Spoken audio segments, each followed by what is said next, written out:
Hi అండి, అందరికీ నమస్కారము. నా పేరు గౌతమి. ఈ వీడియోలో అయితే నేను మీకు ఇంట్లో ఉన్న వాటితోనే తక్కువ ఖర్చుతోనే అండ్ హెల్తీగా గులాబ్ జామ్స్ ఇంట్లోనే ఎలా చేసుకోవచ్చు అనేది ఈ వీడియోలో అయితే ఎక్స్ప్లెయిన్ చేస్తాను. ముందుగా ఒక మిక్సీ జార్లోకి ఒక ముప్పావు కప్పు ఉప్మా రవ్వ ఉంటుంది కదండి, ఉప్మా రవ్వ అయితే ఒక ముప్పావు కప్పు అయితే ఒక మిక్సీ జార్లో అయితే వేసుకోవాలి. దాంట్లోనే ఒక యాలుక్కాయ కూడా వేసుకొని ఇంకా మూత పెట్టేసేసుకొని రవ్వగా ఉంటుంది కదా ఉప్మా రవ్వ, ఆ ఉప్మా రవ్వని కొంచెం మెత్తగా బరకగా లేకుండా కొంచెం మెత్తగా వచ్చేలాగా మిక్సీ అయితే పట్టుకోవాలండి. ఇంకా మన ఛానల్లో చాలా మనీ సేవింగ్ ఐడియాస్ అయితే ఉంటాయండి. మనీ సేవింగ్ ఐడియాస్తో పాటు స్కీమ్స్ గురించి వీడియోస్ కూడా ఉంటాయి. అంటే మల్నాడి మధ్యతరగతి ఆడవాళ్ళము ఇంట్లో ఉంటూనే మనం చేసే ఖర్చుల్లోనే కొన్నిట్లో ఖర్చులు తగ్గించుకున్నామనుకోండి, డబ్బులు సేవింగ్స్ చేసుకోవచ్చు. వేటిలో ఖర్చులు తగ్గించుకుంటే డబ్బులు సేవింగ్స్ చేసుకోవచ్చు అనేది మన ఛానల్లో వీడియోస్ అయితే ఉంటాయి. ఇలా కుకింగ్ వీడియోస్ కూడా ఉంటాయండి మన ఛానల్లో. మన ఛానల్ని ఫస్ట్ టైం మనకి ఎవరైనా చూస్తున్నట్టయితే సబ్స్క్రైబ్ చేసుకొని రిమైనింగ్ వీడియోస్ కూడా చూడడానికి ట్రై చేయండి. మీకు యూస్ఫుల్ కంటెంటే ఉంటుంది. అండ్ మనకు వచ్చే శాలరీని మనం ఏ పద్ధతిలో ఖర్చులు చేస్తే డబ్బులు సేవింగ్స్ చేసుకోవచ్చు. ఆ సేవ్ చేసుకున్న డబ్బుల్ని ఇంట్లోనే ఉంచుకునే కన్నా ఏదైనా స్కీమ్లో కడితే రెట్టింపు అవుతాయి కదా, అలాంటి మంచి మంచి స్కీమ్స్ గురించి మన ఛానల్లో వీడియోస్ అయితే ఉన్నాయి. అండ్ గోల్డ్కి సంబంధించిన వీడియోస్ ఉన్నాయి. అండ్ సిల్వరు కాయిన్స్ గురించి వీడియోస్ కూడా ఉన్నాయి మన ఛానల్లో. గోల్డ్ కాయిన్స్ గురించి కూడా వీడియోస్ ఉన్నాయి. ఒకసారి రిమైనింగ్ వీడియోస్ కూడా చూస్తే మీకు అర్థమవుతుంది. ఇంకా ఈ వీడియోలో అయితే చెప్పాను కదా, గులాబ్ జామ్స్ అండి. ఇవి గులాబ్ జామ్స్ ఇంట్లోనే ఇలా ఉప్మా రవ్వతో అయితే చేసుకోవచ్చు. ఇంకా ఇందాకడ మిక్సీ వేసుకున్నాం కదా ఉప్మా రవ్వను, యాలుక్కాయి కొంచెం మెత్తగా మిక్సీ అయితే వేసుకోవాలి. ఇంకా అదో పక్కన పెట్టేసేసుకొని ఇంకా ఒక పొయ్యి మీద ఒక ప్యాన్ పెట్టుకొని దాంట్లో మనం ఇందాకడ ముప్పావు కప్పు ఉప్మా రవ్వ తీసుకున్నాం కదా, ముప్పావు కప్పు ఉప్మా రవ్వకి ఒకటింబావు పాలు అయితే వేసుకోవాలంటే ముప్పావు కప్పుతో ఉప్మా రవ్వ వేసుకుంటే ఒకటింబావు కప్పుల పాలు అయితే పోసుకోవాలి. ఇదే కప్తో నేను రవ్వ వేసానండి. అండ్ ఇదే కప్పుతో కూడాను నేను పాలు కూడా పోసుకొని చూపిస్తున్నాను మీకు. ఇట్లా 1.5 కప్పు పాలు అయితే వేసుకోవాలి. పాలు కొంచెం పొంగు రావాలండి. ఒకసారి పొంగు వస్తే సరిపోతుంది. పాలు కొంచెం పొంగు వచ్చిన తర్వాత మనం మిక్సీ పట్టుకొని పక్కన పెట్టుకున్నాం కదా ఉప్మా రవ్వను యాలుక్కాయ, అదైతే దీంట్లో అయితే యాడ్ చేసేసుకోవాలి. యాడ్ చేసుకొని సిమ్లో పెట్టుకొని స్టవ్ని సిమ్లో పెట్టుకొని బాగా కలుపుకోవాలండి, లేకపోతే ఉండలు కట్టేసేస్తుంది. బాగా మిక్స్ చేసేసుకొని ఇంకా స్టవ్ దగ్గరకు వచ్చిన తర్వాత ప్యాన్ నుంచి కొంచెం సపరేట్ అవుతుంది, జిగటగా ఉంటుంది.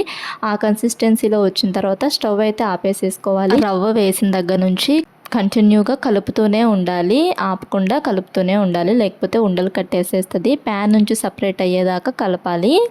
ఇలా ఈ కన్సిస్టెన్సీలోకి వచ్చిన తర్వాత స్టవ్ అయితే ఆపేసేసుకొని కొంచెం చల్లారిన తర్వాత బేకింగ్ సోడా ఉంటుంది కదా, అదైతే అంటే వంట సోడా ఉంటుంది కదా, అదైతే కొంచెం అయితే వేసుకోవాలండి. అలా కొంచెం వేసుకొని ఇంకా బాగా కలుపుకోవాలి, బాగా మిక్స్ చేసుకోవాలి. మెత్తగా మిక్స్ చేసేసుకొని ఇంకా ఒక 5 మినిట్స్ పక్కన పెట్టేసేసుకొని తర్వాత కొంచెం మనకి ఇష్టమైన షేప్స్లో అంటే గులాబ్ జామ్స్ మనకి ఏ షేప్లో కావాలనుకుంటే ఆ షేప్లో అయితే ఉండల్లాగైతే అలా చుట్టుకోవాలి. ఇది కొంచెం జిగటగా ఉంటుంది కాబట్టి కొంచెం ఆయిల్ అయితే వేసుకొని చేతికి ఆయిల్ అప్లై చేసుకొని అలా ఉండల్లాగైతే చుట్టుకోవటం బెస్ట్. చాలా ఈజీగా అయితే అయిపోతుంది అలా కనుక చేస్తే. ఇట్లా ఈజీగా అండ్ హెల్తీగా ఇలా ఇంట్లో ఉన్న వాటితోనే చక్కగా గులాబ్ జామ్స్ అయితే చేసుకోవచ్చండి. మనము బయట కొనాలంటే ప్యాకెట్ కొంచెం ఎక్కువ కాస్టే అవుతుంది కదా, అదే మనము ఇంట్లోనే ఉప్మా రవ్వ ఉంటుంది అండ్ బెల్లంతో చేసుకుంటే మంచిది కదా. పంచదారతో చేసుకునే కన్నా పాకము బెల్లంతో చేసుకోవటం మంచిది. ఇందాక నేను మీకు చూపించాను కదా, బెల్లం కూడా నేను అన్నీ కూడాను ఒక కప్ మెజర్మెంట్ పెట్టుకొని ఆ కప్తో అయితే వేసుకోవాలండి. మనము ఫస్ట్ రవ్వ ఎంత కప్పుతో వేసుకున్నామో అంటే రవ్వ ముప్పావు కప్పు వేసుకున్నాం కదా, ముప్పావు కప్పుతోనే బెల్లం కానీ పంచదార కానీ వేసుకోవాలి. ఆ ముప్పావు కప్పు వాటర్ యాడ్ చేసుకోవాలి. దాంట్లో పంచదార పాకంలోకైనా బెల్లం పాకంలోకైనా కానీ ముప్పావు కప్పు బెల్లానికి ముప్పావు కప్పు వాటరు, ముప్పావు కప్పు పంచదారకి ముప్పావు కప్పు వాటర్ అలా యాడ్ చేసుకోవాలి. మనం తీసుకున్న పిండి ముప్పావు కప్పు కాబట్టి. కాకపోతే పాలు అనేటిది కొంచెం ఎక్కువ యాడ్ చేసుకోవాలి, ఎందుకంటే రవ్వ ఉడకాలి కదా, అందుకని చెప్పేసి పాలు అయితే 1.5 కప్పు అయితే వేసాను. మీ ఇష్టము, పంచదారతో అయినా చేసుకోవచ్చు, లేదనుకుంటే బెల్లంతో అయినా చేసుకోవచ్చు అండి. కొంచెం బెల్లంతో చేసుకుంటే హెల్తీగా ఉంటుందని చెప్పేసి నేనైతే బెల్లం యూజ్ చేస్తాను, పంచదార తక్కువ యూజ్ చేస్తూ ఉంటాను. ఇలా చేసి పెట్టండి, పిల్లలు కూడా చాలా ఇష్టంగా తింటారు అండ్ మనకు కూడా చాలా ఇష్టంగా ఉంటుంది, చాలా టేస్ట్గా కూడా ఉంటుంది.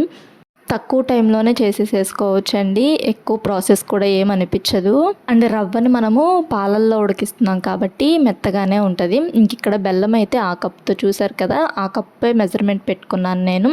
ఆ కప్పుతోనే 3/4 కప్పు బెల్లం వేసుకొని 3/4 కప్పు వాటర్ అయితే వేసుకున్నాను. ఇంకా ఒక బాండీ పెట్టుకొని ఇంకా సిమ్లో అయితే పెట్టుకోవాలండి.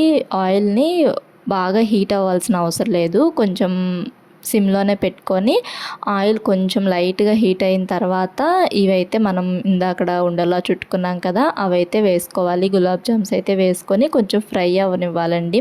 వెంటనే కదిపేసేయకూడదు, కొంచెం స్మూత్గా ఉంటాయి కదా, చిదురవుతాయి. వెంటనే కదపకుండా కొంచెం సేపు ఆగిన తర్వాత టర్న్ చేసుకుంటే సరిపోతుంది. కొంచెం ఆయిల్ ఎక్కువ వేసుకున్నాం అనుకోండి, ఇంకా అటు ఇటు తిప్పుకోవాల్సిన అవసరం లేదు, అవే వేగిపోతాయి. ఆయిల్ కూడా ఎక్కువేం పీల్చుకోదండి. అంటే ఉప్మా రవ్వ వేస్తున్నాం కదా, ఆయిల్ ఎక్కువ పీల్చుకునిద్దేమో అనుకుంటాం, కానీ ఆయిల్ ఎక్కువేం పీల్చుకోదు. మనం పాలల్లో ఉడకబెడుతున్నాం కాబట్టి ఎక్కువ ఆయిల్ ఏం పీల్చుకోదండి. నాకైతే ఎక్కువ ఆయిల్ అయితే ఏం పీల్చుకోలేదు. ఇంక తర్వాత ఇక్కడ బెల్లం పాకం కూడా రెడీ అయిందండి. మీరు పంచదార పాకమైనా చేసుకోవచ్చు, నేనైతే బెల్లం పాకం అయితే చేశాను. ఇంకా ఇక్కడ గులాబ్ జామ్స్ మొత్తం కూడాను ఫ్రై చేసుకొని ఓ పక్కన పెట్టుకున్నాం కదా, వీటిని అయితే ఇంక బెల్లం పాకంలోకి అయితే వేసుకోవాలి. బెల్లం పాకంలోకి వేసిన తర్వాత ఒక 5 మినిట్స్ మూత పెట్టేసేసుకొని ఓ పక్కన పెట్టేసేసుకొని తర్వాత ఆ బెల్లం పాకంలోంచి తీసుకొని ఇంకా విడిగా సర్వ్ చేసేసుకోవటమే. చాలా టేస్ట్గా ఉంటుంది అండ్ ఈజీగా కూడా చేసుకోవచ్చు.